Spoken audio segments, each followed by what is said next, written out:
To the weekly report. Congress is Trump's co-conspirator against liberty.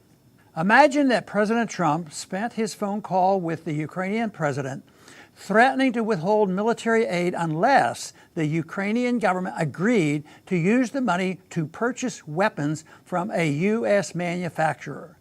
Does anyone seriously think that foreign service professionals and deep state operatives would be so shocked and offended by Trump's request that they would launch efforts to impeach him? Would Congress view this as high crimes and misdemeanors, or applaud Trump for carrying out one of modern president's supposedly most important jobs, acting as salesman for the American military-industrial complex? This hypothetical shows that impeachment is not about President Trump's abuse of power.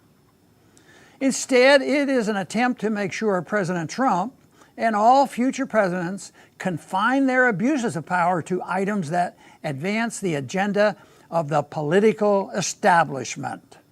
President Trump's most consequential abuses of power have been met with the full approval of the majority in Congress, the mainstream media, and the deep state.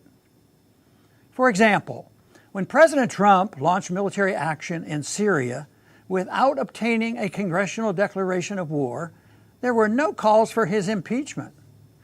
Instead, most members of Congress were perfectly happy to let stand unchallenged President Trump's claim that the 2001 authorization for use of military force, a limited grant of authority to act against those responsible for the September 11, 2001 attacks, gave him the authority to launch military action against a government that had nothing to do with the September 11th attacks.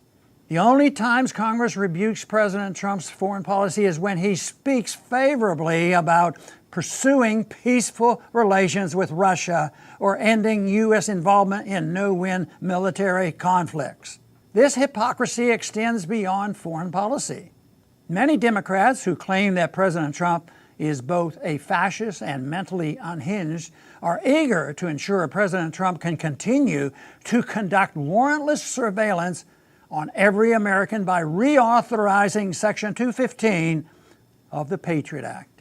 Trump-opposing progressives in Congress are also eager to give President Trump new authority to violate the Second Amendment.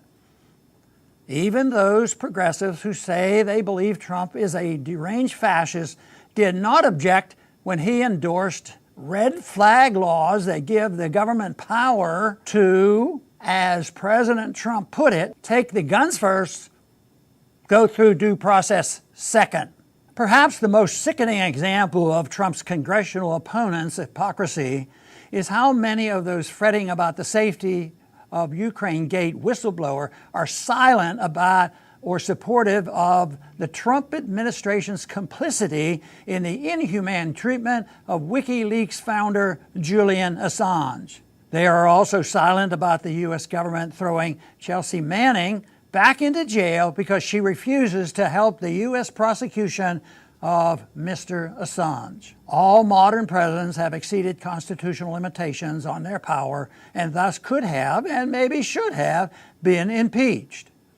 The reason they were not impeached is that a majority of Congress members support allowing presidents to wage war abroad and destroy liberty at home without being hamstrung by Congress.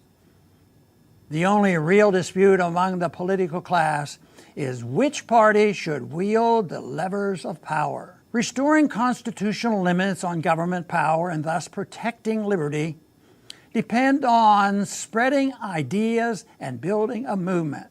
Our lost freedom will only be restored when presidents and members of Congress fear being impeached at the ballot box for committing high crimes and misdemeanors against peace, prosperity, and liberty. Thanks for listening.